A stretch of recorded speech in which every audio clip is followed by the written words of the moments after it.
Lift your coffee cup up. I have no words. This says, bring me my coffee and tell me I'm pretty. Good evening and welcome to the Thursday, May the 9th, 2019 regular session of the Xenia City Council. We've been in session since 6 p.m. talking about the Drive Ohio program that we will be considering later this evening. And then we're ready to begin. So we will open this evening with a prayer led by Councilman Will Urschel, followed by the Pledge of Allegiance led by Councilman Lauterbach. Great. Would you rise with me, please, to the prayer and pledge. Sure. Let's go ahead and pray. Father, thank you so much for your providence to us, and we thank you for spring coming around here. Just a reminder once again of your grace and love on us. Father, just thank you for this evening. God, give us wisdom as we're looking at the things that we need to be doing to help our city grow and prosper. God, I pray you'd help us to be quick to listen and slow to speak. Father, thank you for all the folks that are coming for the celebrations tonight and the proclamation. What a joy it is, Father. And we thank you for the blessings of marriage and for those that have endured well with that and set a great example for the rest of us. Father, I pray for the folks that are suffering in our city tonight. I know there's going to be folks that are over in the ICU and emergency. There are families that are just grieving right now and hurting in many different ways. God, we just pray that you would comfort them. I thank you so much for our first responders, and just pray for their safety as they're going to be entering into some situations probably tonight that are hard in many different ways, and give them the grace as they go in those situations. Father, we praise things in Jesus' name. Amen. Amen. Amen. I pledge allegiance to the flag of the United States of America and to the republic for which it stands, one nation, under God, indivisible, with liberty and justice for all. Thank you very much, Councilman Urschel. Councilman Lauterbach. May I have roll call, please? Vice President Wallace. Present. Councilman Urschel. Present. Councilman Lauterbach. Here. Councilman Smith. Councilman Dean. Here. Mayor Mays. Here. President Engel. Here. Is Wes going to be here?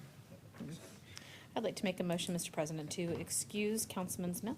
And I'll second that, Mr. President. Thank you very much. A motion to excuse Councilman Smith by the mayor and seconded by the vice president. Any discussion or question on the motion, please? Seeing none, roll call, please. Vice President Wallace. Aye. Councilman Urschel. Aye. Councilman Lauterbach. Aye. Councilman Dean. Aye. Mayor Mays. Aye. President Engel. Aye. Motion carried. Thank you. This time we have an opportunity for approval of minutes, our April 25th, 2019 regular session. May I have a motion, please? Mr. President, I'll second that motion, but I did have a couple of questions. We'll have just a moment for that. Okay. Councilman Lauterbach has moved. The vice president has seconded. Discussion? Yes? And I don't know whether I should have asked the clerk before she left, but in the fourth paragraph on the second page, we talked about the resolution 219K, and it says legislation on that fourth line. And shouldn't that be corrected to read resolution, Madam Fisher?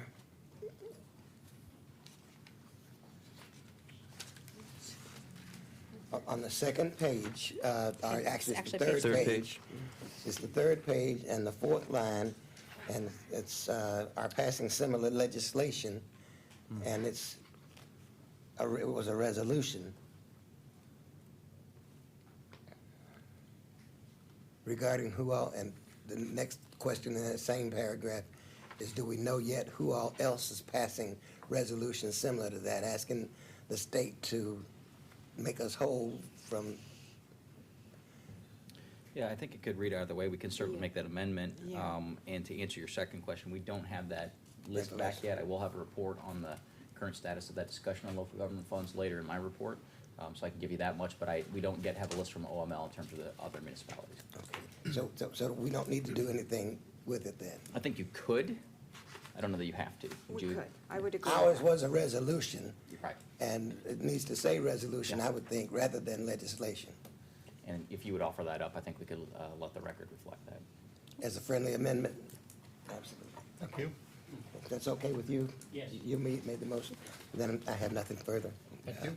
Any other discussion or question on the motion, please? Oh, I did have one more, I'm sorry.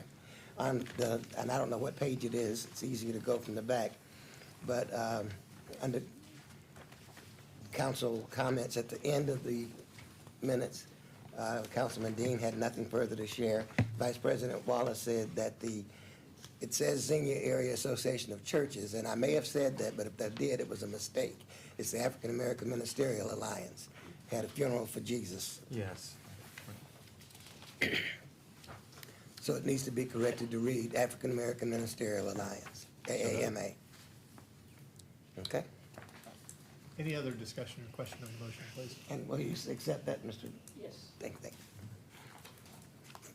Both friendly amendments. Seeing none, roll call. Vice President Wallace, Aye. Councilman Urschel, Aye. Councilman Lauterbach, Aye. Councilman Dean, Aye. Mayor Mays, Aye. President Engel. Aye. Motion carried. Thank you. This time, we have an opportunity for two special presentations this evening. The first is the 2019 Heritage Trees.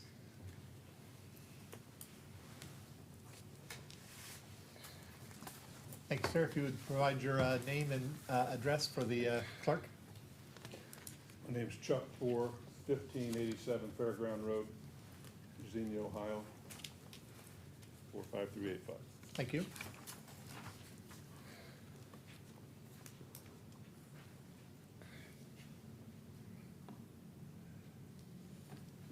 Go right ahead, sir.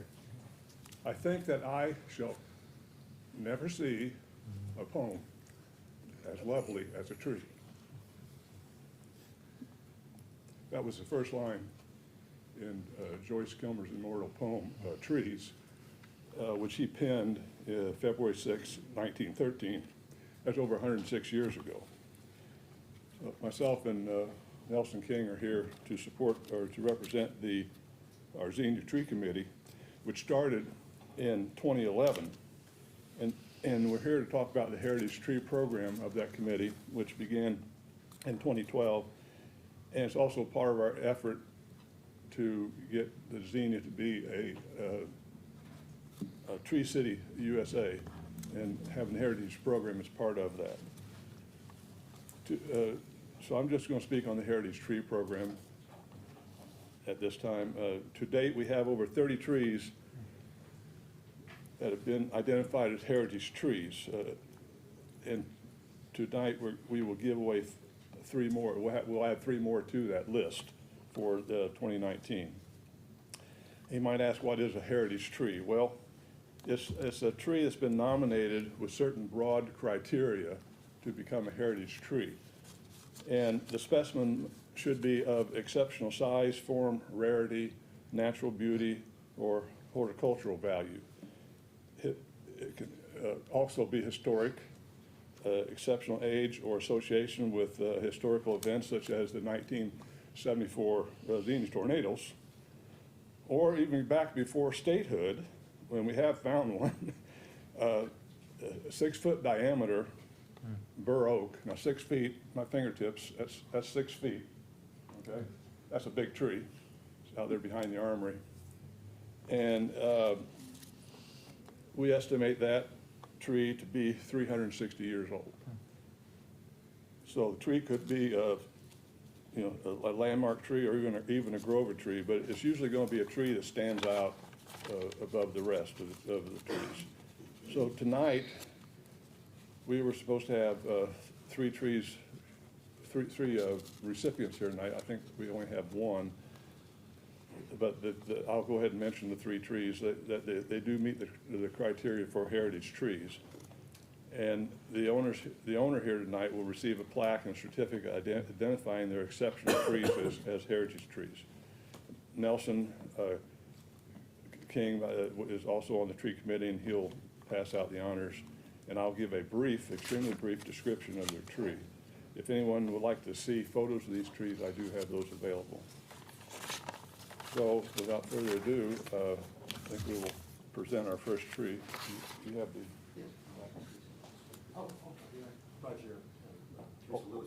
Oh, they are? Okay. Okay, I'm sorry. Okay, well, We'd like to just go ahead and present it. All right, this tree here, this tree here goes to Janet Crane, and it is a dawn redwood, and it's quite exceptional. I don't know what you know about dawn redwood woods, but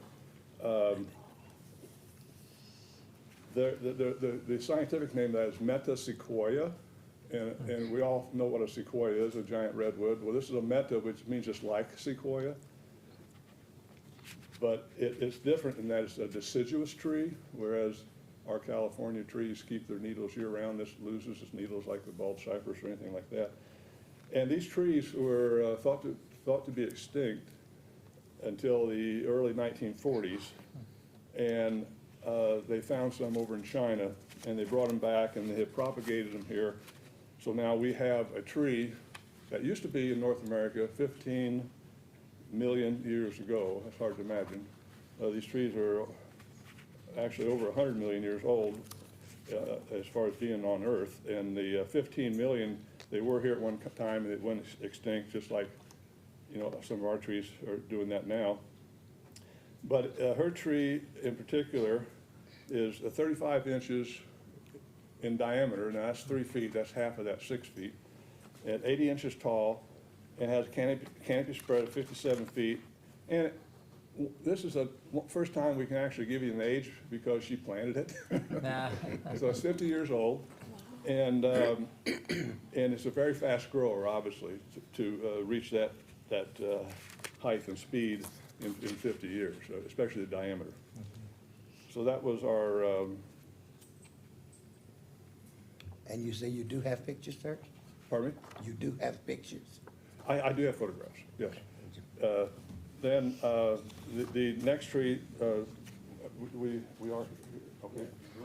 Okay, the recipients of this is Roger and Teresa Lewis. And their tree is an American sweet gum. And the neatest thing about this tree, and I said this the last time I was here, is the scientific name. It's almost poetic. It's liquid ambar, styrosifila, hamideliaceae. Now it just rolls off your lips. But the liquid ambar is because the sweet gum has an amber sap that gets hard. It's a lot like you saw in the Jurassic Park series where they had the amber. And this tree now, when you compare it to the dawn redwood, it also has a diameter of 3 feet. It's 90 feet tall, which is approximately the same height. It has the same canopy spread of about 54 feet, and it's 144 years old, 3 times older than the dawn redwood. So these trees have different growth patterns. And how do we find the age? Well, you can cut them down, or you could drill a hole in them and count the growth rings, or you can use growth charts that tell you about how fast a tree grows and multiply it by the number of inches, and that will tell you its age. So this tree here is 144 years old. And the sweet gum has a beautiful color in the fall, nice red color, but it does drop the little gum balls, which people don't like too much, but they, if you put it out in the back of the yard or so, you don't have to worry about those. But it's a very popular tree because of its fall color. Now, the final tree is an American elm, and it goes to Mr. Biami Togan. And he was going to be here, but we've had schedule changes, and I think he was unable to make this one. But the American elm is called Ulmus americana, and the only other thing that would look like it would be a red elm, which is has a genus name of a species name of rubra, and the way you can really tell the difference is take a little piece of the bark and do a cross section cut on it, and when you look at it, you'll see red and white bark, like the American flag. So that may be where it's got its name, American elm. whereas the red elm would not have that. Now, the red elm is still thriving, but our American elm, this is a rare find,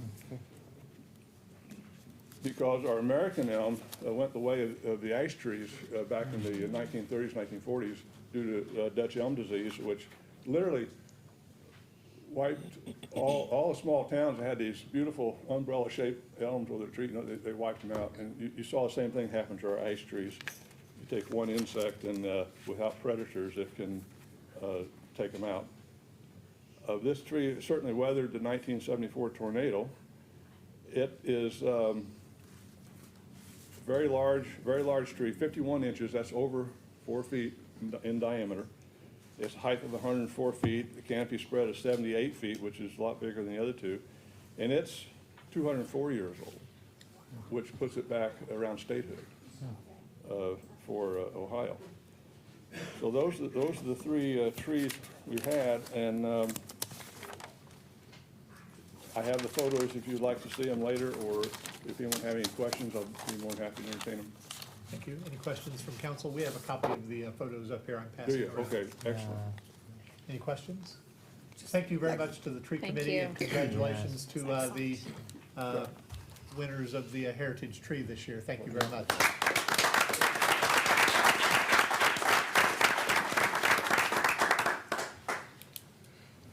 Thank you, and we have one additional proclamation tonight from the mayor. Thank you.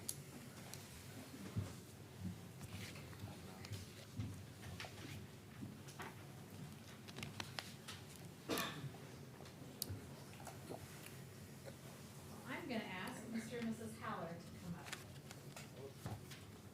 And ask you to come up. They may not know what's going on. They have no idea what's going on. Surprise. This is one of our retired police sergeants, correct? From Xenia. Hallelujah. So. You come right here. How about that? No, fine. Does that work? That works. Well, we heard from some people who love you that you are celebrating a very significant anniversary. Is this true? Yes. How many years? 70 years. Wow. So this is one of the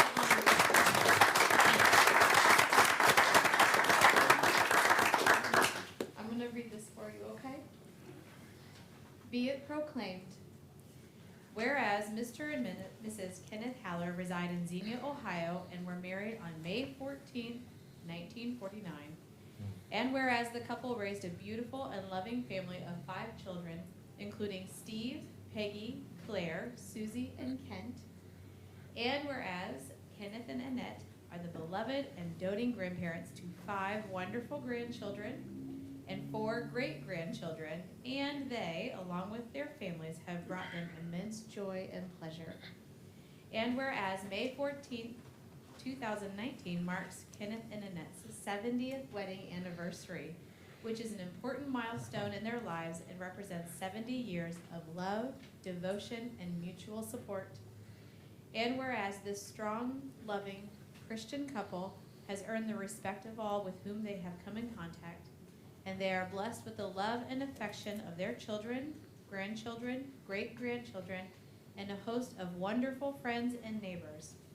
Now, therefore, I, Sarah J. Mays, Mayor of the City of Xenia, Ohio, do hereby proclaim Tuesday, May 14th, 2019, as Mr. and Mrs. Kenneth and Annette Haller Day in the City of Xenia, and ask that you join me in offering the warmest and most heartfelt congratulations to Mr. and Mrs. Haller in celebrating their 70th wedding anniversary, and extend to them and their entire family every good wish for success, health, and continued happiness in the years to come.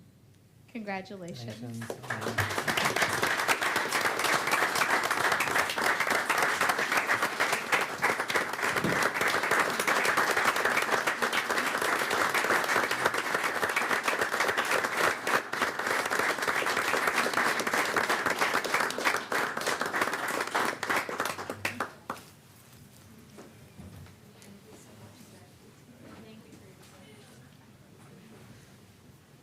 Family, do we want to do some pictures?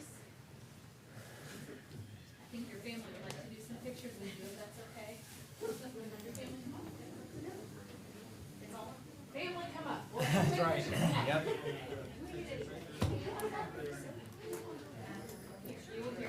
Presentation, how about that? To do a presentation? It's up to them. Here, how about this? We'll do one with presenting. There we go. Great. Wait a minute. Okay, okay.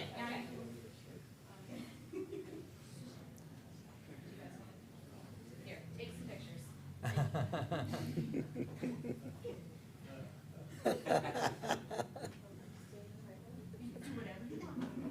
Just don't do the council here. Is all 5 children here? Okay, let's all get in here. Yeah. Here, who's got cameras? You want me to take some? You got them all? Maybe we should get in the front because I'm calling you. Here we go. Here, get in here. Here, stand up. That's great. Wow. I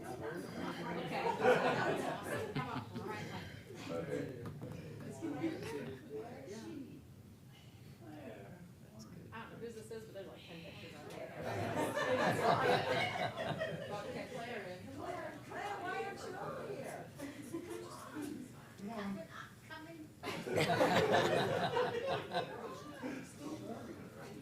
Why aren't you over here?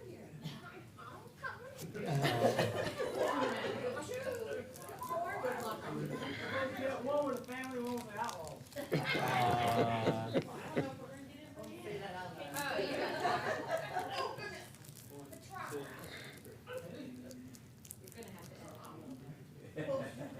We'll let it later.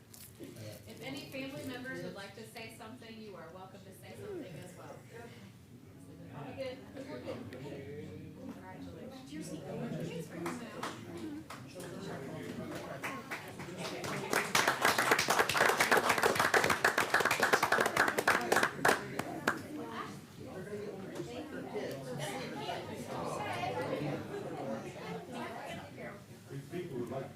No. Oh, this is a big deal. This is a big deal. You guys take as much time as you need.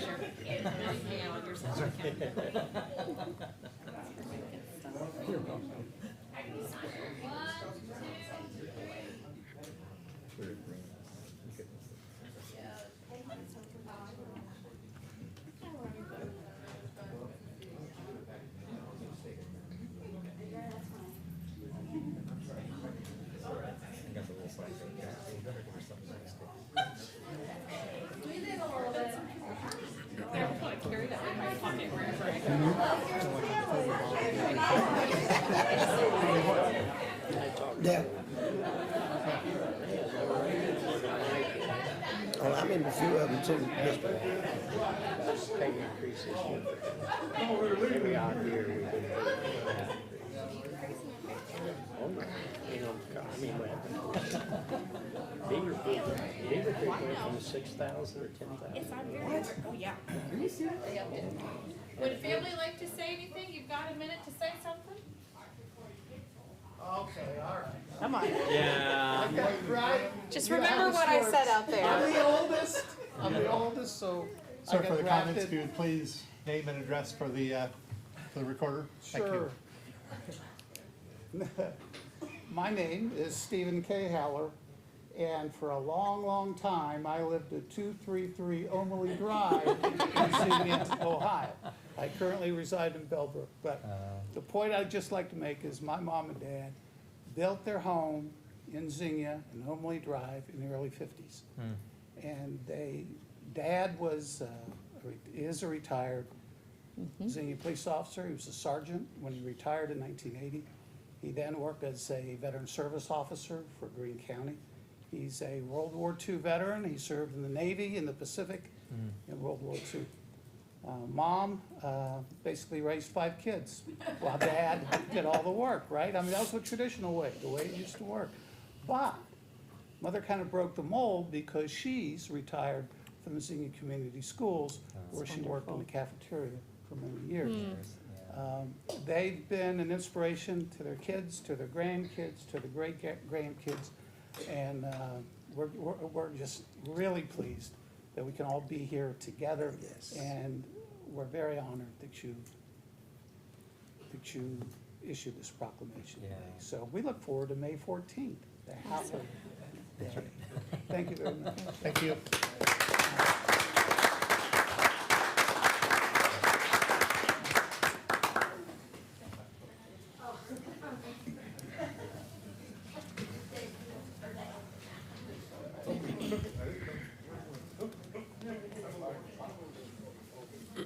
They've got family here from Florida, and yeah, they all came in and surprised him.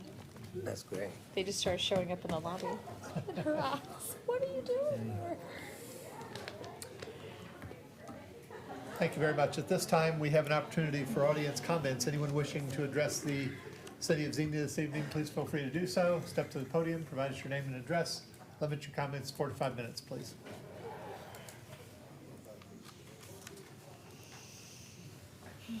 John Kelp, 936 Orville Way. We all know Steve wouldn't pass up the opportunity to speak. He's a politician, so given the opportunity, he was going to speak. But congratulations to the Howlers. I'm proud to say that my in-laws have 63 years and my mother and father have 55 years, so they're not too far behind them. So it's all to be commended to stay together that long. Couple different things. Last meeting started at 6 p.m. and I kind of heard some rumblings that, you might be looking to possibly start meetings at 6 p.m. for the summer. As a citizen, I'm opposed to that. People have to get home from work. People have to feed their families, things like that. And if someone wants to attend council, I believe that's prohibitive to most of your citizens making it to the meeting at 6 p.m. to speak. So I would be opposed to that. The other thing that was discussed during your work session was the possible contracting out of inspection services, bringing it in-house, partnering with Fairborn. Being a former council member, I believe it is a priority that needs to be looked at. The one thing that concerns me, though, is the fact that everyone seems so gung-ho to bring 2 more positions in-house. 86% of our budget is personnel and benefits. You're talking about two positions that probably won't fund themselves within the city. Maybe close, but won't fund themselves. The option of partnering with Fairborn, I don't know if any of you have spoke to business owners in Fairborn. I have. I would suggest that you would speak to some owners in Fairborn. I don't know that Fairborn is much better of an option than the county, to be honest with you, because some business owners in Fairborn have just as many complaints, it seems like, with their services as we do here in Xenia. So I would hope that you would at least bring in an RFP to interview a private firm to possibly take over our inspection services. If you write the contract tight enough, they have to meet their expectations on that contract. It had cost us nothing to try that for a year to see how it works before we bring, a couple positions in-house, and the expense of rearranging offices, all the overhead, everything that's involved with bringing those 2 positions in-house. The only thing we have to lose is time. So maybe you try it for a year, and if it doesn't work out, then maybe you bring it in-house. The city manager mentioned that he was concerned with the safety, because it's a safety hazard. Or not necessarily a safety hazard, but he was concerned with public safety, These companies are licensed with the state. I mean, this is what they do. They're not going to do anything that jeopardizes their license with the state, and shortcut anything. If they have a demand that, they have to have plans out in so many days, in the private sector, somebody's gonna stay at the office until those plans are out. I mean, I don't know anything that government does more efficient than the private sector. Nothing. So I would hope that council would strongly consider looking at the private sector option and contracting those services out before you jump in real head first and adding a couple more positions. Thank you very much. Anyone else care to come and address the Xenia City Council this evening, please?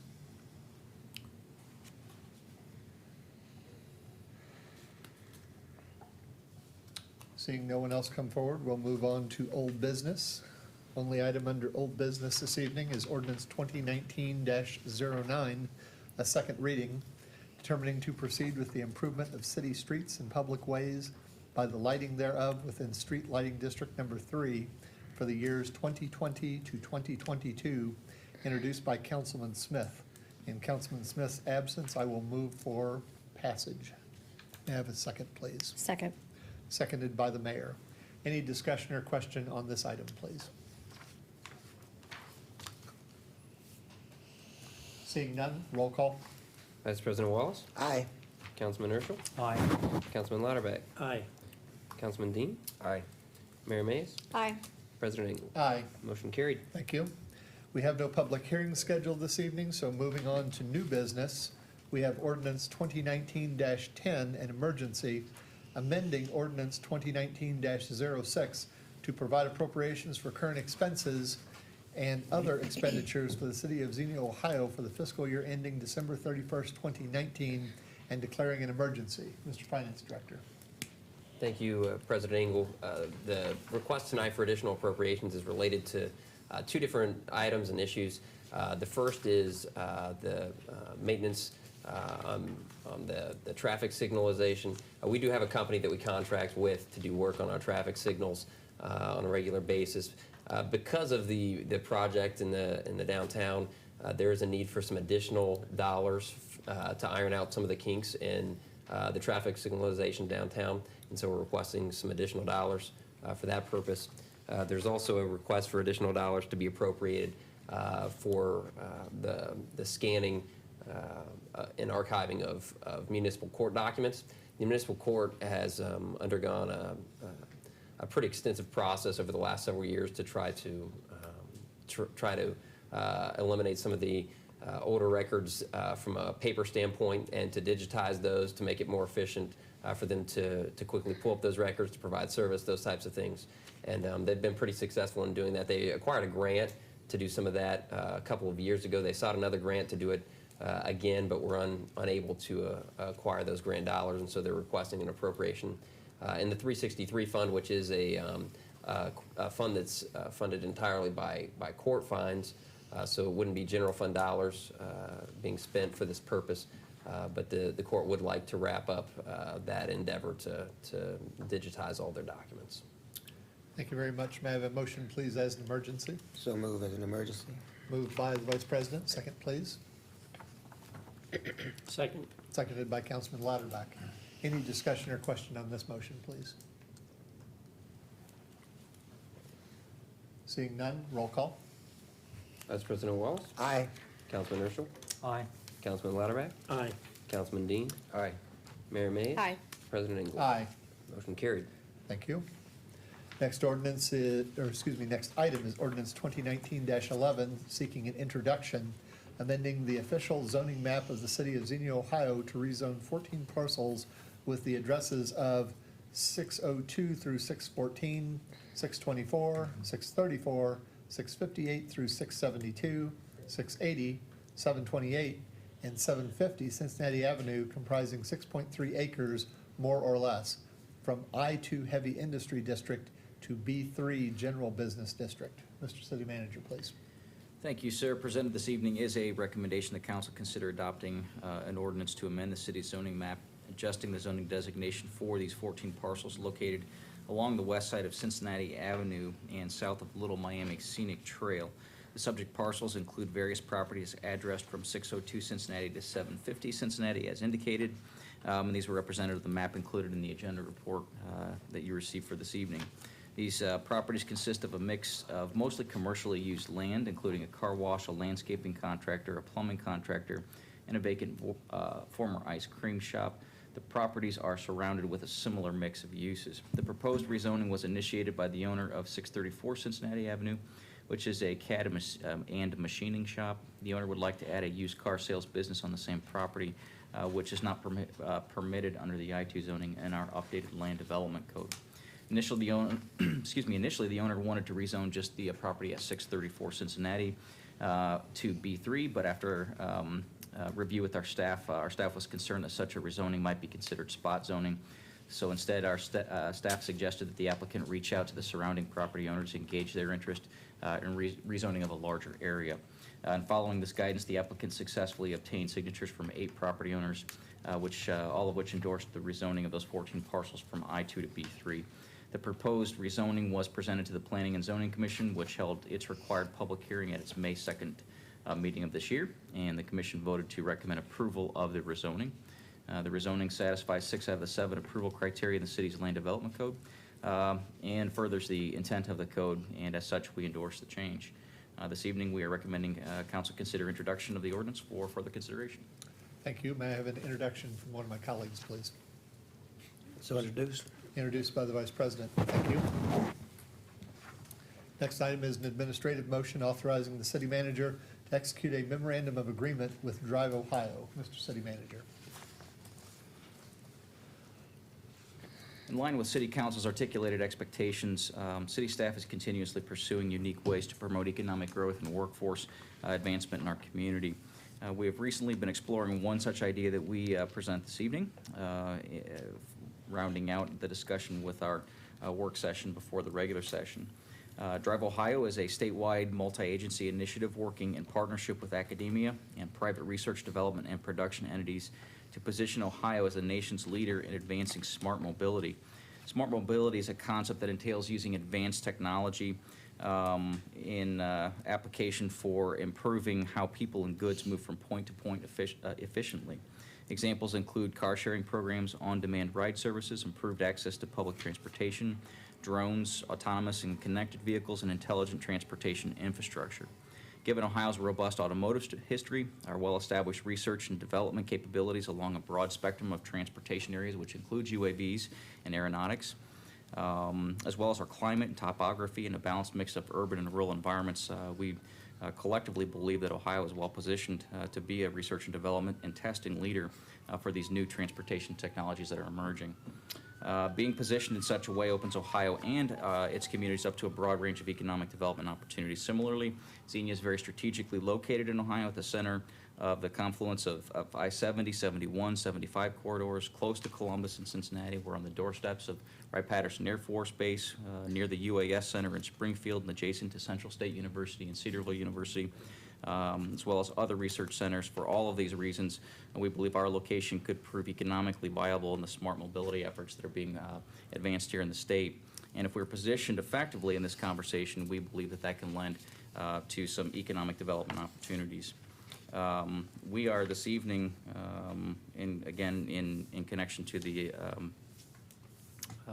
work session previously, recommending the council authorize execution of the agreement between the city and Drive Ohio, which would open up some possibilities for partnerships moving forward into the future with these smart mobility efforts. The agreement does not commit the city to any obligation, nor does it guarantee any specific results. But executing the cooperative agreement does position us to pursue these opportunities and allow us to participate moving forward. So upon your approval to execute the agreement, our staff and our partners will begin to work with Drive Ohio to identify projects that we think could benefit Xenia and our community. So staff will make council aware of specific opportunities as we move forward, keep you abreast of where this initiative could take us. Thank you very much. May I have a motion, please, to authorize the city manager to execute the memorandum of agreement? So moved. Moved by Councilman Lauterbach. Second, please. Second. Seconded by the Vice President. Any discussion or question on this motion, please? Once we had the discussion in the earlier session, once again, this is, Brent, correct me if I'm wrong, this is going to allow us to partner with the state organization that we may be a potential demonstration test and evaluation location for them.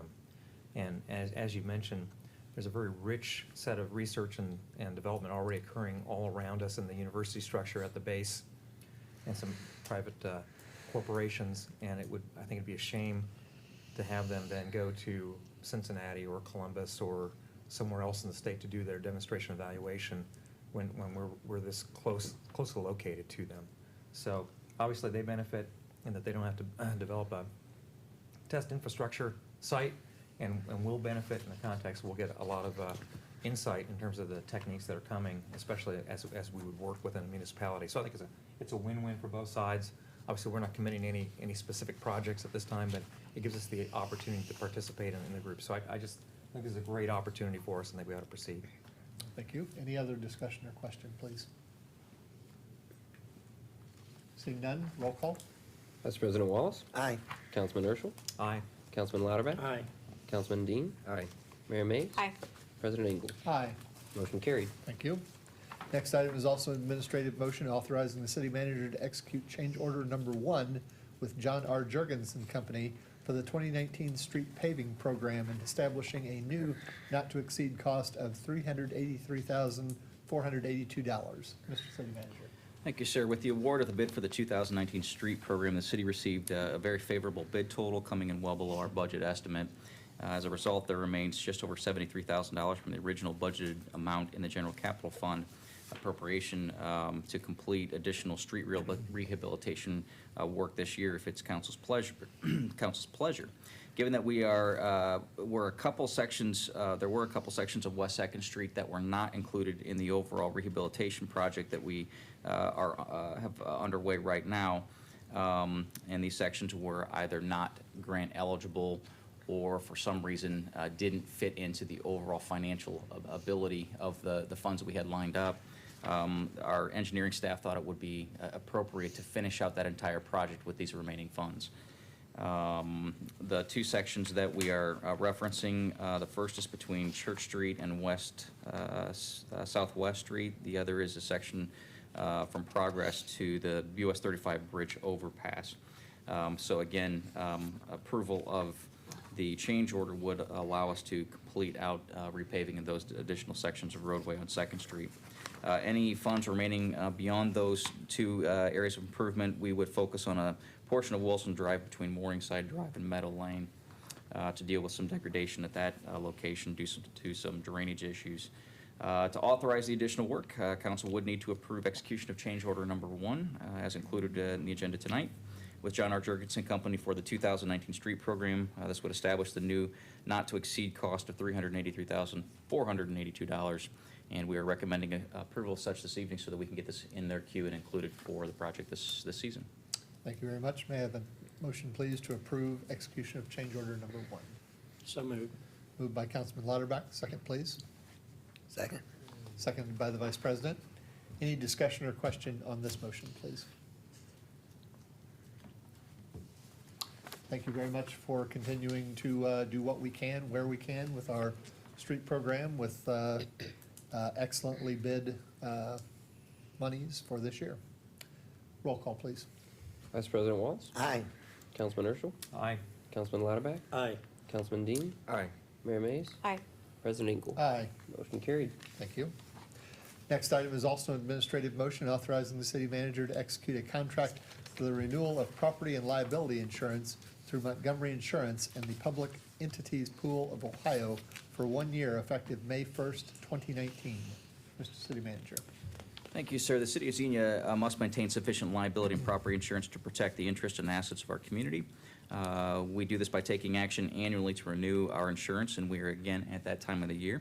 The city has a standing association with the Public Entities Pool of Ohio with local brokerage services provided by Montgomery Insurance and Investments for that coverage. Through the course of the past year, the city has experienced acceptable service from the arrangement with PEP and our local partners at Montgomery Insurance. In preparation for our renewal this year, the city manager's office and department heads have spent considerable time reviewing asset services and potential areas of liability. This resulted in a comprehensive update to our covered assets listings and some tweaks to our coverage plan that should help protect the city a little better in the event that we have incidents that we have to apply this coverage. So, given the service the city has received and the continuation of the guaranteed rates, we are recommending City Council authorize the execution of the renewal of the agreement for property and liability insurance with PEP through Montgomery Insurance. That total for the 2019 and 2020 period is $222,547. This does represent a little bit of an increase, and that's mostly because, again, we did a very comprehensive review of all assets, all properties, all services. We did find a number of areas we had pretty significant undercoverage, and so the asset total that we're protecting has increased. One other note that I think I should bring up, through the discourse this time around, we got into the weeds looking at the city's closed landfill and the scope of coverage that's provided from a liability standpoint with that site. Our current coverage under PEP has basically no provisions covering that type of asset. So I've been working with our staff to reach out to look at some options just to test the field a little bit, understand the nature of environmental insurance and whether or not it is a proper protection that council should consider for that site. Basically, at this point, we only have liability coverage on any negligence of actions on our part. If there are any side issues as a result of the natural processes associated with that landfill, any liabilities that we would have coming directly out of our sanitation fund. So again, nothing to report on that tonight, but we're taking a look at it just to see if there's something else we should be doing in the future. So tonight's item would cover our basic property and liability, and we recommend approval. Thank you. Motion, please, to authorize the city manager to execute the contract. I'm inclined to offer a motion, but I would like to have had the actual coverage ideas, because instead of to be delivered later, Yeah. I would like to have seen what it was we were covering and what we were providing. But Yep. given that it is a state program that we're participating in, I'm okay with moving on that. And I'm very thankful that you've moving to try to see if there is coverage for the landfill and the problems that might come up there. Yeah. And just to respond to a couple of those points, Dr. Wallace, we've been prepared to bring this back for about a month. And it's no fault of Montgomery Insurance. We've been waiting on Public Entities Pool to come back with that final total. We didn't want to bring in an item without a specific total so that you knew exactly what you're approving. So with all the changes that we came up with, it took them a little longer than expected to get that total. We can make available the actual coverage document. It's about that thick.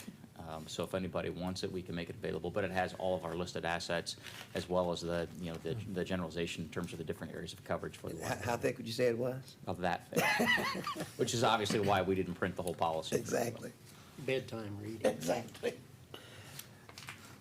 You making the motion, No. Vice? Oh, yes, I've already made the motion. Second, please. Second. Second by Councilman Lauterbach. Any discussion or question on the motion, please? Again, as the Vice President noted, thank you for your due diligence ensuring that the city's assets are properly covered. Absolutely. Roll call, please. Vice President Wallace? Aye. Councilman Urschel? Aye. Councilman Lauterbach? Aye. Councilman Dean? Aye. Mayor Mays? Aye. President Engel? Aye. Motion carried. Thank you. Next item is the administrative motion approving the city's budget priorities for 2020. Mr. City Manager. Thank you, sir. As required by city charter, council must annually approve budget priorities for the city for the forthcoming fiscal year. Staff initiates this conversation through our Budget and Finance Committee in conjunction with the start of our tax budget process in order to help to inform that tax budget discussion. Staff from the City Manager's Office and Finance Department held discussions with our Budget Finance Committee on March 14th, April 1st, and April 25th. These were lengthy, thoughtful, and spirited conversations, resulting in the committee's final recommendations for budget priorities for fiscal year 2020. The high-level priorities identified in those priorities include continue to practice sound financial management, continue to provide quality and efficient municipal services, develop a funded long-term strategy for city infrastructure, position Xenia for economic investment, retain quality employees, attract new talent, and assess current position retention, build a healthier community, and seek strategic solutions for ongoing challenges. Specific priority objectives are presented in much more detail in the attachment to the agenda report. It would be appropriate this evening for City Council to entertain a motion to approve these budget priorities for fiscal year 2020. To do so, I would call upon the Budget and Finance Committee members to provide additional perspective and to introduce that item this evening. Thank you. May I have a motion, please, to approve the budget priorities? So moved. Moved by Councilman Lauterbach. Second, please. Second. Seconded by Councilman Urschel. Discussion or question on the motion, please. Councilman. It was my pleasure to serve with Councilman Urschel and President Engel. We spent a lot of time on this, and I just want to talk about one thing tonight, and it's on most of the citizens in Xenia, the streets, the infrastructure. Due to the gas tax, Ryan, correct me if I'm wrong, are we going to get 533,000? Yeah, that's ODOT's estimate is in the neighborhood of $530,000. They estimate us Okay. to So if you receive. add that on top of the 500,000 we already budgeted, Mhm. that gets you close to 1.1 million. Sure, And a little over a million. And Brent, I talked to you about the 221 fund. Can you explain to the Yeah. people? So these proceeds from the gas tax come into that fund. That's our streets fund. And that's the fund that we utilize for street maintenance operations. And that's a whole host of things ranging from snow plowing to, filling potholes, and it covers all the labor expenses associated with that. That fund presently operates at a deficit of between $100,000 and $200,000 a year below what the gas tax has previously provided as revenue. So we annually supplement that fund with general fund dollars. So one significant point of discussion with the committee was, with these additional gas tax proceeds coming in, do we offset that operating deficit first, making sure that we can continue to provide all those maintenance services the way that we need to, and then take the additional proceeds through that 221 fund and apply it for different types of street rehabilitation and enhanced maintenance. So to Councilman Lauterbach's point, that gas tax will help us to maintain those maintenance operations, but more importantly, it'll significantly infuse dollars, at least compared to what we're doing today, for core street rehabilitation. So with all things considered, our general cap monies that council puts forward for street rehabilitation, plus these dollars on top of other funds, limited use funds and our 228, 229 funds, will be about $1.1 million or more per year that we'll have available. Now, that's an increase, and it's great, and it's getting us a start.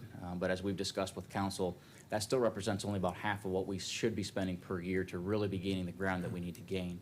And so, again, I think to Councilman Lauterbach's point, this is a good step, but one of the discussion points with the committee was we have to continue to zero in on what the long-term strategy is to address the street issue and to come up with a viable plan.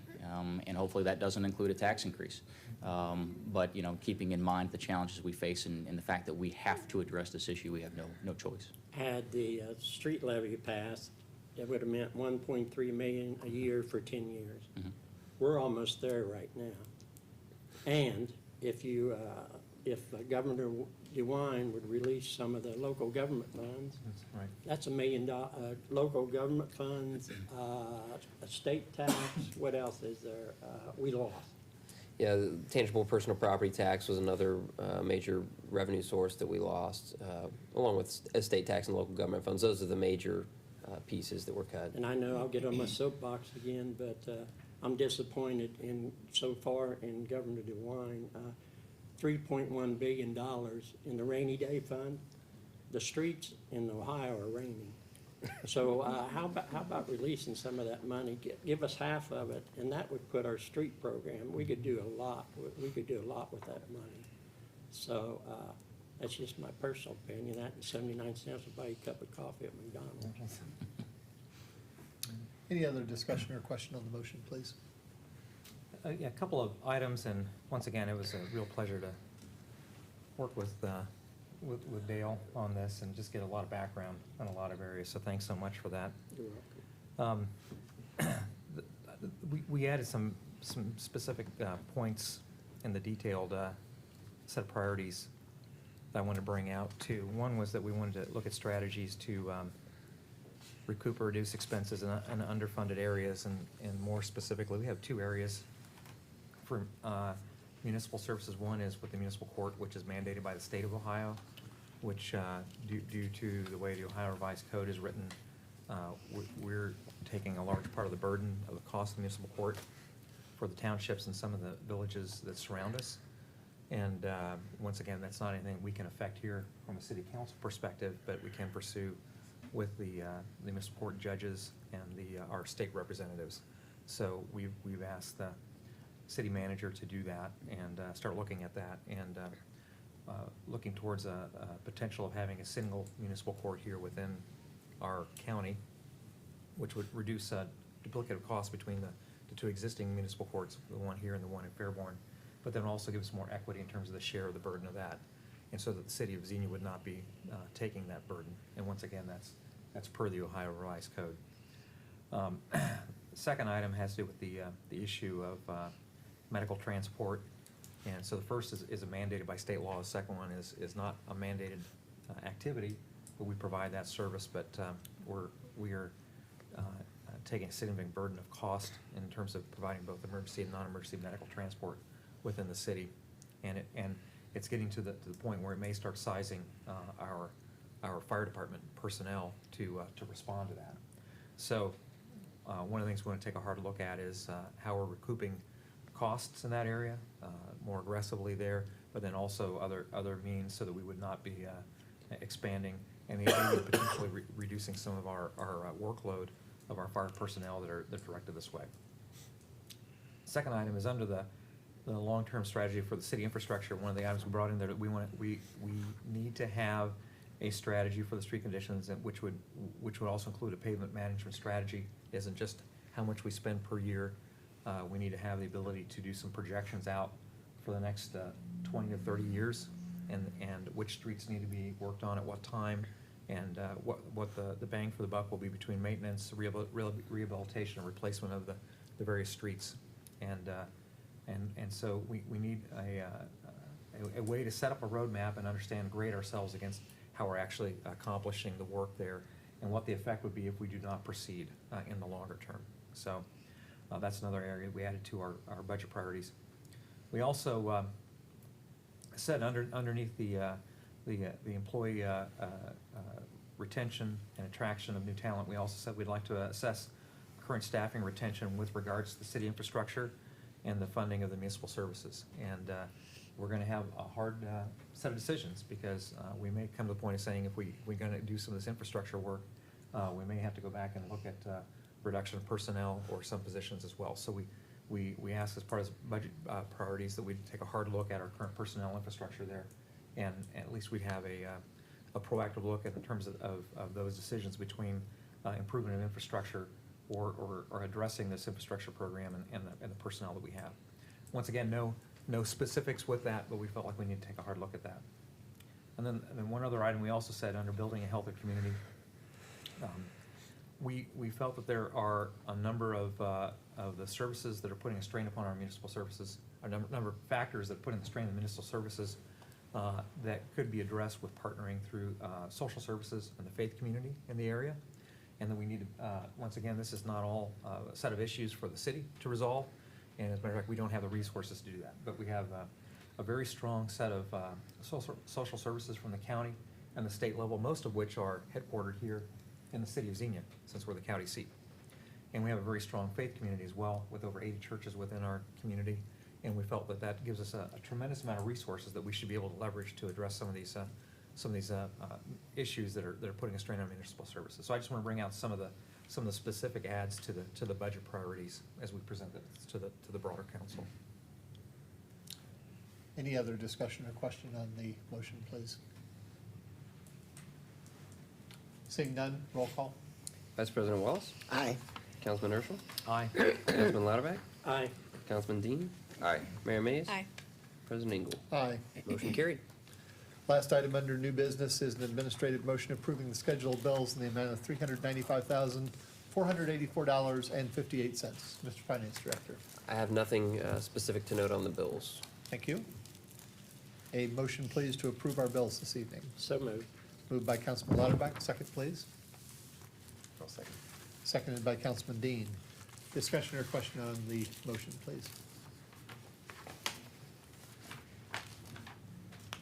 Seeing none, roll call. Vice President Wallace? Aye. Councilman Urschel? Aye. Councilman Lauterbach? Aye. Councilman Dean? Aye. Mayor Mays? Aye. President Engel? Aye. Motion carried. Thank you.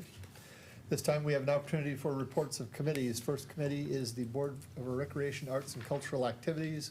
I chair that board and will provide the following as a report. We met on May the 7th, just a few days ago, and we discussed our annual Easter egg hunt. It was a very soggy, cold, wet day, but we still had approximately, we're guessing, about 700 children come out for the Easter egg hunt, clearing 10,000 eggs in an incredibly short amount of time. Best parts of that were the community. If they could only clean their rooms that fast. If they could only clean their rooms that fast, I'm sure that every household in Xenia would be quite thrilled. Good call. But some of the best parts that I noted, the annual Easter egg hunt is always a successful event.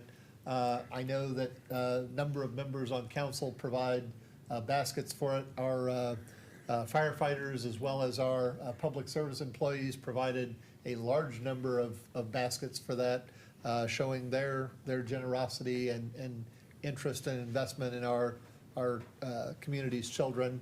But also we had the Huffy Corporation donate, how many bicycles do you remember? Was it 10. 10 Plus the grand prize, the green machine. 10 bicycles plus a grand prize, which, trust me, was quite heavy. I picked it up off the stage. That were very happily won by a number of children from our community. And we also wanted to give a shout out to Xenia Naz, who volunteered to come in and cooked, I think it was 300 burgers, 300 dogs, and served lunch as a free item for the families. And I know that was well received. So, albeit the weather was not as cooperative as desired, the event was very successful. Regarding upcoming activities, beautification around our city is ongoing in any number of ways, including our Bloom with Xenia or Adopt a Spot. And I'm pleased to report that all our planters and islands have been adopted this year, and it is the best year yet for volunteers for that activity. So thank you very much to the community for that, and for BRCA and Mr. Nelson for coordinating that. Regarding our community gardens, those are available for rent on Taller Road for only $20 per lot per season. Those are ongoing now and will be through the 31st of October. All of the front gardens are sold out, but half of the back gardens are still available. We have an upcoming fishing derby that I'll report again on our last meeting in May, but it will be Saturday, June the 1st. And they are still looking for donations and sponsors for that event. If you have interest, please contact the city clerk, and she can help you connect up with the person coordinating the fishing derby. We obviously had a report from our tree committee this evening on the heritage trees that were just awarded. A couple of other items in regards to that as well. One of the longtime members of our tree committee, Thais Reif, recently retired. She was one of the original members of the tree committee. You might notice that at Shawnee Park, there are 12 new trees that are planted there along the walkway walking into the park. Those were donated by the Rotary from Xenia. And the Arbor Day celebration at the Legacy Center reportedly went very well. That concludes my report for BRCA. Any questions, please? Seeing none, we'll move on to the Traffic Commission, which was canceled. Anything to add, Councilman Dean? No, it was just canceled for lack of agenda items. Thank you. Anything for traffic and Councilman Dean? Mr. President? Yes. Just to give Mr. Dean a heads up, we did receive one question or concern from a citizen on a parking issue on a side residential street, and we will be forwarding that on to the Traffic Commission for consideration. Thank you. Anything else for the Traffic Commission, please? So I'd like to make one request for you folks to do an evaluation. So the traffic light that is at North Detroit Street and Wilson Drive, I've been on that multiple times, and when you're trying to make a left-hand turn off of Wilson onto Detroit heading south, it cycles continuously on the crosswalk for the do not walk to the walk, and the light never turns. So I have, and I've noticed a number of other folks that are making illegal left-hand turns because the light will not change from red to green, and I think there's something wrong within the management software or hardware, whatever that is, because I've never seen the crosswalk items cycle from a do not walk to a walk to a do not walk to a walk. Normally, you're at a walk and you go to a do not walk, and that's the preparation for the light turning. and it just continuously cycled like that. I sat there the other night watched it go through about 5 times, so. You said, so if you're heading south on north of Detroit, Right. turning left. Yeah, on so if you're on Wilson. Wilson Drive trying to make a left-hand turn going south Okay. on North Detroit, that's correct, right. Thank you, and I'd suggest, I'm sure Mr. City Manager will take that for action, and we'll see if we can get resolution for it before your next meeting, Councilman. Anything else for the Traffic Commission, please? Planning and Zoning Commission, chaired by Councilman Smith. He is absent this evening, so we will postpone his report to our next meeting in May. And finally, the Board of Zoning Appeals. Thank Madam you. Mayor. Thank you, Mr. President. We met on Monday, April 22nd, to hear 3 variance requests. The first was a variance to allow 45-foot by 200-foot permanent outdoor display area in a parking lot on the west side of Rural King. That was denied. We heard a variance request to allow driveway for a future Aldi store on a proposed extension of Hospitality Drive to be located 76 feet from a future intersection with Greenway Boulevard. That was approved. And the last one, we heard a variance request to allow a 6-foot-tall wood privacy fence in a front yard, which was filed specifically by the Housing Solution of Greene County, and that was approved. It was some very unique circumstances in which we approved that. Thank you. Anything for the mayor and Board of Zoning Appeals, please? Moving to appointed official reports and council comments, Mr. City Manager, please. Thank you. I do have a couple items to update council on this evening. First, I did, though, want to offer a thanks to our voters who this week overwhelmingly approved our operating levy renewal. And so we are very grateful to our citizens for continuing to entrust us with those resources, which we use to provide critical services. So a shout out to our voters. I know council has taken great interest in the state budget bill. The substitute House bill is currently under deliberations among several committees in the House. There are 3 points that I wanted to note. These have been emphasized by the Ohio Municipal League, and they were actually points of discussion at the mayors and managers meeting that the mayor and I attended last night. The first and probably most pressing, local government funds. There is an increase that's proposed in the House bill. It has not been amended at this point, and OML is continuing to work to try to see if we can see an increase. Essentially, at this point, though, the recommended increase in the House is at a 9.1% increase in the first fiscal year, with an additional 1.8% increase in fiscal year 21. So that's nice, 11% over 2 years, but that doesn't begin to add up to the 50% in funding that they cut, a decade ago. So it's moving in the right direction, and we'd like to see certainly see an additional restoration of those resources. It's helpful. We appreciate that, and we have a legislature that's at least willing to engage in some discussion. But again, not quite where we need it to be yet. So we'll keep you informed of that as it moves forward. I will tell you that I think, and I've heard the same thing, it was reiterated last night by the legislative liaison, the tougher nut to crack is going to be in the Senate. And so if this number's coming in low on the House side, there's a bigger hill to climb on the Senate side. So we'll keep you informed of that. One interesting note, the municipal net profit estimated payments, and I'm going to read this right out of the OML language. The substitute bill did not change the existing language, which mandates that if a municipality receives a negative distribution from the state for business net profit filings through the new state centralized collection of municipal net profit revenues, the municipality must pay the amount of the deficiency to the state from unrelated sources of municipal income to balance the state's books. Again, through these provisions with the net profit estimated payments, if a business comes in and those payments are such that it's a negative in terms of a local business, we would have to take our other tax dollars collected through the state and cover the state's difference there. Just put that in perspective. That's the conversation that's included in this budget language right now.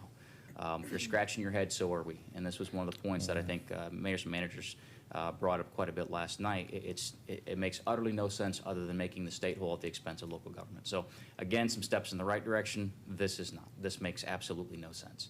And then finally, one other note that is of local interest on the state budget bill, at least as it rests in the House, the multi-agency radio communications, the MARC system, of which we and our communications, public safety communications partners in Greene County are all a party to, those fees, our local reimbursement is going away. In fact, I think after this year, it is completely going away. And that means that we have to eat the user fees for every public safety radio we have. And that's a very expensive total, tens of thousands of dollars, approaching six figures.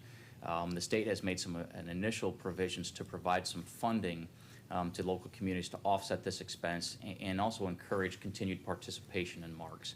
At present, there's a line item in the budget to provide $2 million statewide to cover that expense, or to help cover that expense. That's about half or a little less than half of what is needed for the existing marks users.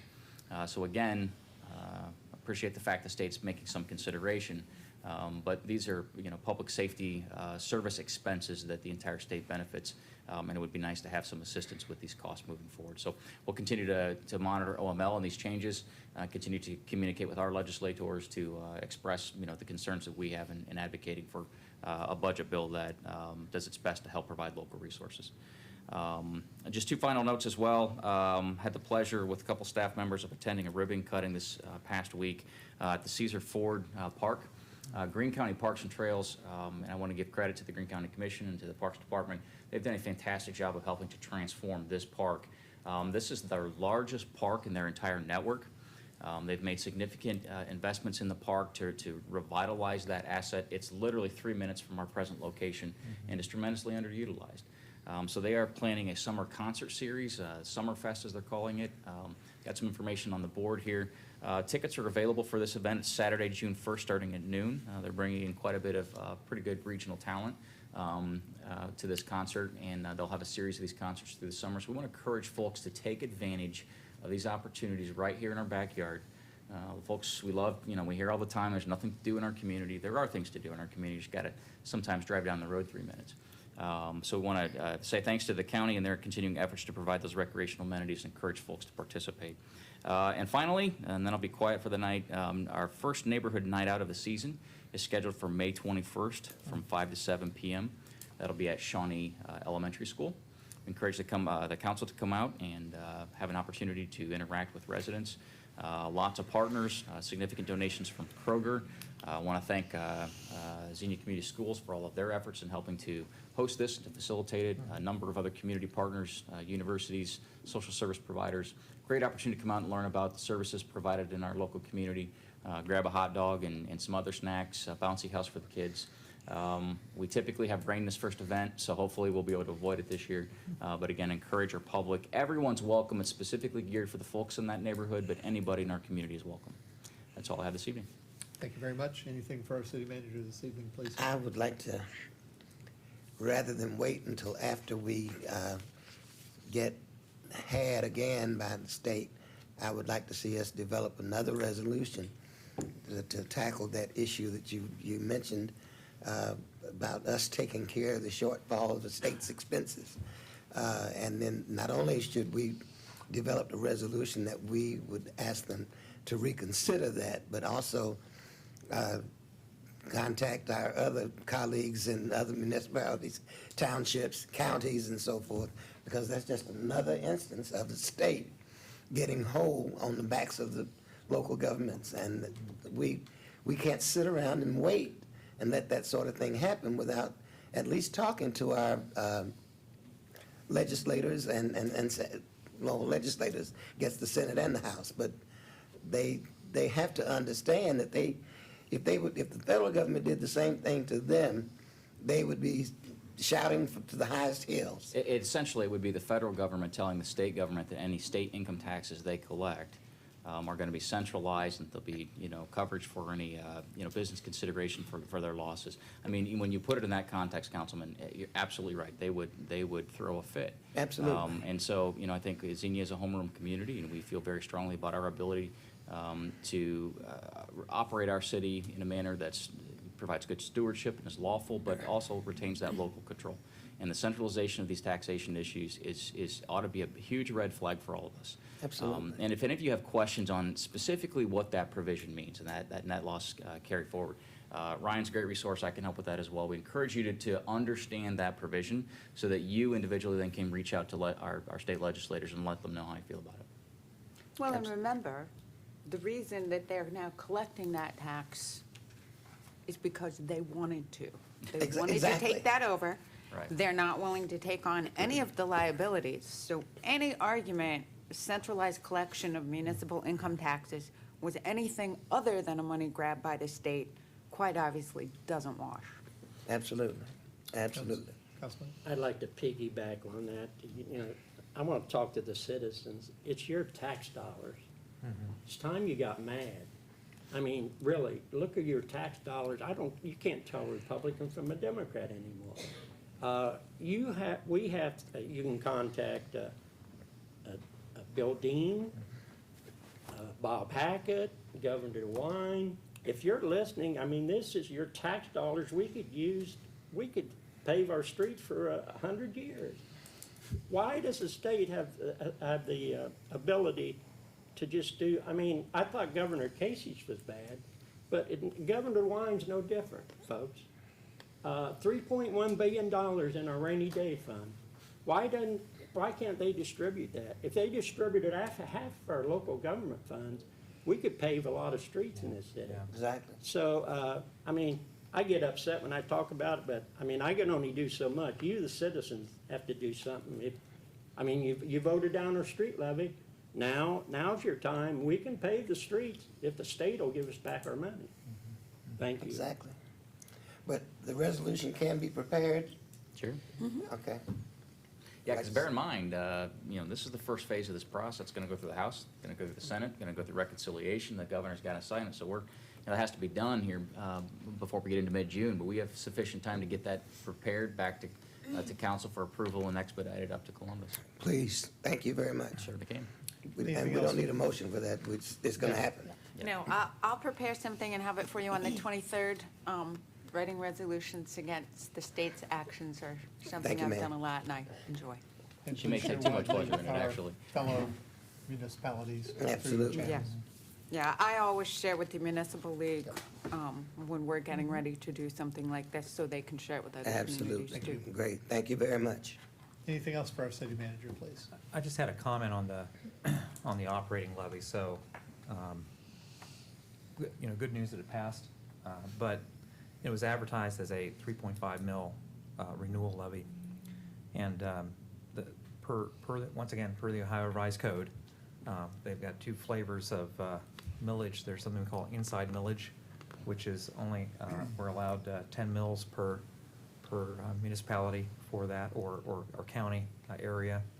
And then anything outside of that, and that, once again, is not dictated by us, by the city. That's dictated by a budget group that's headed by the county, and they allocate a certain amount of that to us, the city, which I think, Ryan, how much did we were talking the other day? Yeah, 3.2 is our inside millage that we receive Right. from the county. So inside millage goes with the actual assessed values of the land. So those 3.2 mils, if assessed values or new land values come in, will increase. All outside millage, which our operating levy is within the context of that, basically, it was 3.5 mils in the year that it was passed for the assessed values of the land back then. That was what, 1958, 59? Yeah, the law actually changed in the 70s, so it did increase through that time frame. But in the 70s is In the when 70s, that provision right. to Right.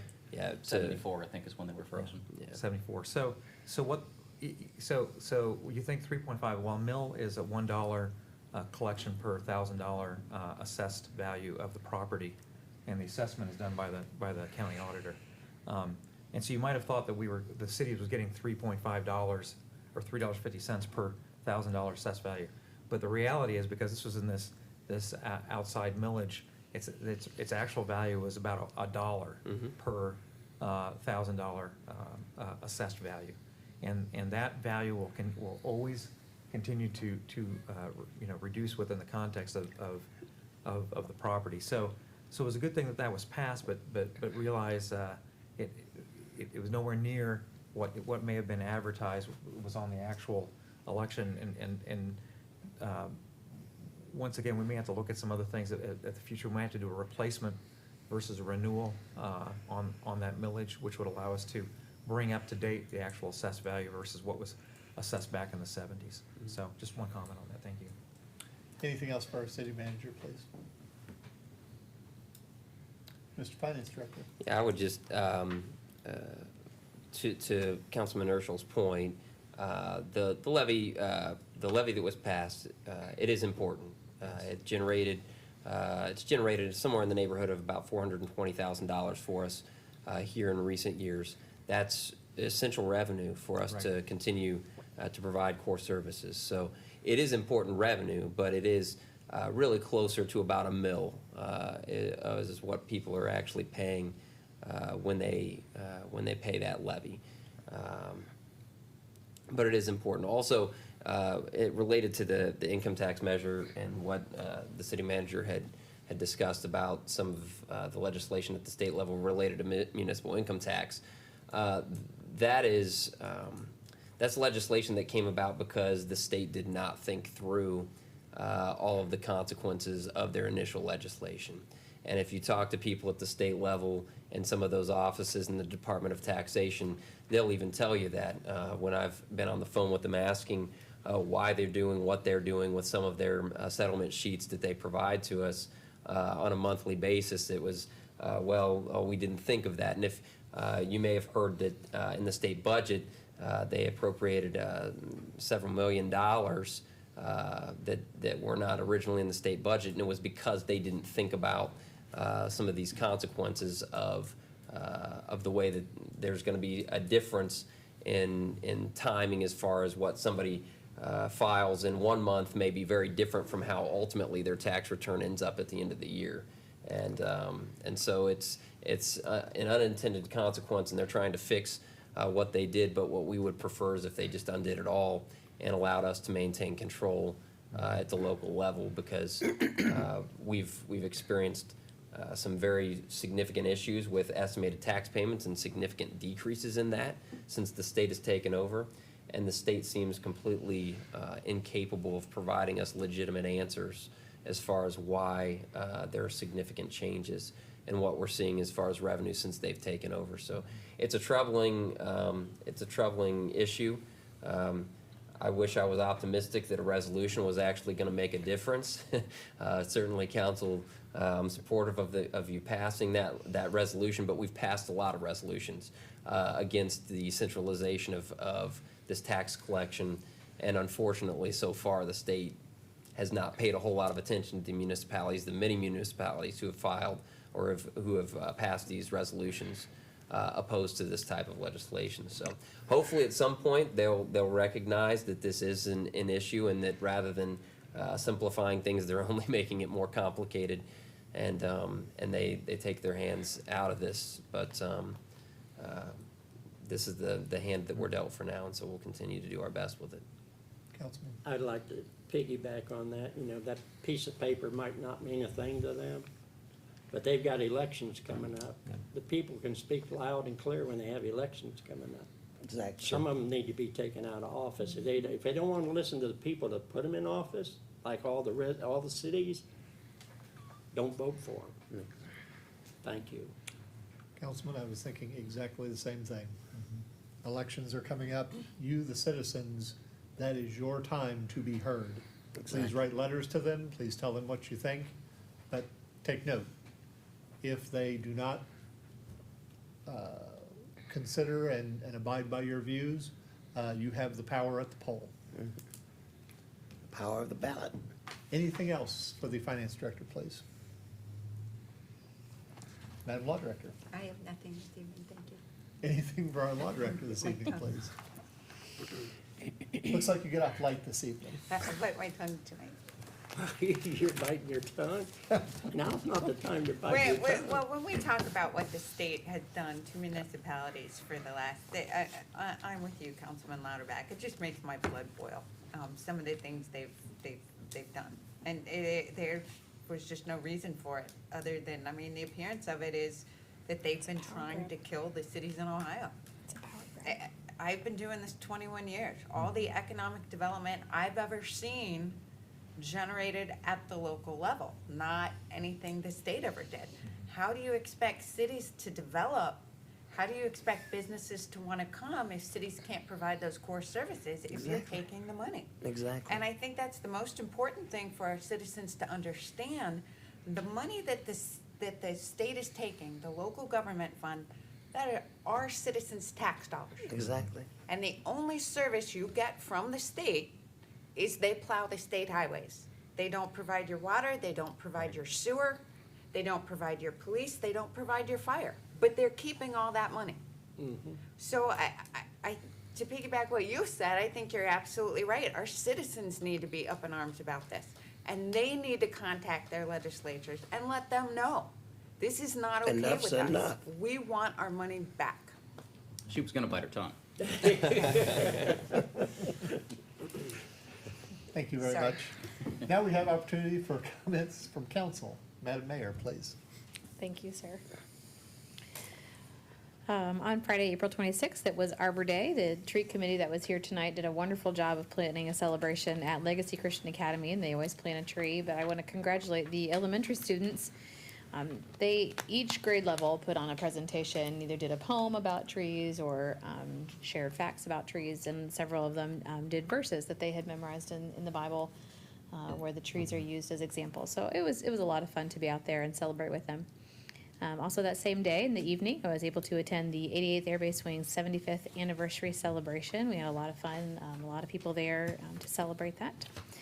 On Saturday, April 27th, stopped by the Xenia High School football team's first ever spaghetti dinner, their fundraiser, and I wasn't able to stay, but I was able to at least wish them well, congratulate them for a great season, and wish them well for the next season to come. And that same evening, then I went to the Xenia Hall of Honors dinner where they did inductions for 4 people, and that was for Gary Allen, Scott Anger, Elaine Hughes, and Doug Gates. 4 people who are very valuable citizens in our community, who have done a lot for our community and in the schools. It was a very nice celebration. On Monday, April 29th, had a chance to hear Mr. Ronald Todd speak. He is the Minority Affairs Liaison to the governor. He spoke just down the street, the Republican headquarters, and he did an outstanding job. It was very interesting to hear some of his background and how he got appointed to that position. And then Thursday, May 2nd, Green Memorial Hospital had their annual prayer breakfast on the National Day of Prayer. I had a chance to participate in that, and I was asked to pray for our government as well as our first responders, and that is a privilege that I don't take lightly, and I was very thankful to be able to participate that way. Also that same day, there was supposed to be a gathering at the courthouse, and it was storming and lightning, and it was canceled. But several people just hung around, and the clouds broke, and suddenly the sun was shining, and before you knew it, there was about 100 people there at the courthouse, even though it was technically canceled. And it was a really neat afternoon. I didn't get to stay the whole time, but a lot of folks from Revive Greene County were able to come out and just spend time praying for our city, for our county, really for our nation. It was beautiful. And then Friday, May 3rd, was the first Friday of the summer, and what a great evening that was, and great attendance. And I wanted to thank the many volunteers that participated, the vendors, and it's just it's a good feeling when you're out with your community and people are walking around and shopping local and just having a nice time together. So that is it. Thank you very much. Councilman Lauterbach. Thank you. I'd like to piggyback on the city manager. I'd like to thank all the voters who voted for our renewal. That money is much needed, and I appreciate your comments. And Ryan's, not that sometime in the future, maybe we need to make some changes because it's 1970 style. But anyway, and then, I get calls a lot of times on potholes, and I don't mind getting the calls, but all you have to do is call 376-7265. And our city is very good about taking care of your potholes. So 376-7265, if you have potholes on your street, call them. And if they don't get out there in a reasonable amount of time, call the city manager. Seriously, our our staff, our maintenance guys are really good, but sometimes something might get lost between the shuffle, and we are here to take care of your potholes. Thank you. Thank you. Councilman Dean. I'd just like to add, the budget did pass the House today. Did it? Yeah, I hadn't heard it. So it's not out to the Senate, and it'll come back to the House, and nothing finalized, but it did pass the House. Thank you. Councilman Urschel. Yeah, we had, just a comment on the Bridges of Hope, the drop-in shelter here that's a resident for the county here in the city. It operates really as the first first line of housing for folks.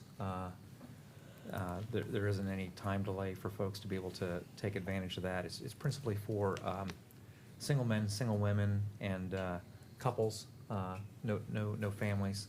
The families typically go to the Interfaith housing. Yeah, Interfaith Housing Network on South Detroit Street, or to a Community Action Partnership out on the east end of town. And unfortunately, we had to shut the shelter down on April 30th. The temporary occupancy permit expired at that point, and the principal reason was because to meet the current codes and to get the more permanent occupancy permit, we had to have a sprinkler system installed in the facility. So I did want to say that private funds, and a matching grant from the state have been attained, and we should be able to proceed with the procurement of the sprinkling system. We're going to put in very shortly a petition for another short-term occupancy permit while the sprinkler system's being installed, and there's a hope that we may be able to open that back up within about a month. So just want to let you folks know that. The shelter is a very efficient operating shelter. It houses folks there, feeds breakfast and dinner, provides showers, and has a very safe environment. One of our board members is a former FBI regional director, and so he works very hard on the security there, and we've got great relationship with the county sheriff and with the city police as well too, to make sure things are proper there. But it's at a cost of roughly about $15 per person per night for the food and the shelter, and that's relieved a tremendous burden off of our local faith communities, because most churches, when someone calls and says that they would like to be housed, they would go to the Xenia Country Inn or someplace like that, and that with meals would be a cost to the faith community about $80 a night. Many other times, the city would have to go ahead and arrest someone for vagrancy just to get them off the street, so that they would not be in a bad situation, in January or February. And the cost to either to the county or the city is about $170 a night when that happens. So once again, just want to tell folks who've been donating to that, thank you so much. One thing we're going to be looking at this next year is better partnership between the faith community and the residents there. We've got such a tremendous spectrum of churches in our town, that if each church is willing to sponsor one person there and work alongside of them, we could ensure not only that folks are housed, but they're entering into some good counseling and some good examples of folks that have stable housing and stable families and stable employment, and are able to work with them. So that's one of our other objectives that's going to be coming on this next year as well too. So Just a question, if I could. What's the average attendance per day, or is there such a thing? yeah, so it was around 50 to 60 per evening. Oh, wow. Yeah. I didn't realize And that. it's about 65% male, 35% female. And what can they do in the interim? I mean, where can they go? I mean, but, the places you mentioned are for families, right? Right, The, yes, yeah, so once again, most of the folks who were resident there were single men, single women, Yeah. or couples. We had one individual who was basically bound to a wheelchair, and literally could not really move himself outside of that. And so he's just wheeling himself down the street during the day and finding a back lot to wheel himself in the evening. So, fortunately, the weather's a little bit better, which is good. But folks are just, a lot of those folks at this point are either camping out in the woods or just walking the streets, during the evening and stuff. And once again, that's not healthy. They're looking for abandoned buildings, and that's not healthy for them. No. That's not healthy for us as a community either. And so I would just, we're glad to be able to open back up and encourage folks as individuals to think about continuing supporting Bridges of Hope, either financially or with your time. And then once again, as we come out to your churches, consider coming up and stepping up alongside of an individual or couple and sponsoring them. And that means putting some of your life into them and showing them what it, most of us in the city understand what it means to work and have stable homes and families. And the folks that are in there, many of them just need that kind of encouragement and support along that, because that's the direction we would like to see. We just don't want to have them housed. We want them to have a stable environment heading out in the future. Thank you. Sure. Mr. Vice President. Actually, I don't have anything. I'm glad to hear what's going on with Bridges of Hope. But Councilman Urschel has already told us an excellent report on that, and we just need to possibly see if we can help get that occupancy permit expedited, because it is. So once again, we were told by the county, 30 days, maybe. For your If there's plan any way review. that we could have some communication with them to help them expedite that, that'd be wonderful. Yeah, actually, I can pass that word along to our fire inspector, who works directly with the county building inspection. Of course, on that issue, he would have significant input. Influence, absolutely. That's, I'll leave it at that. Thank you.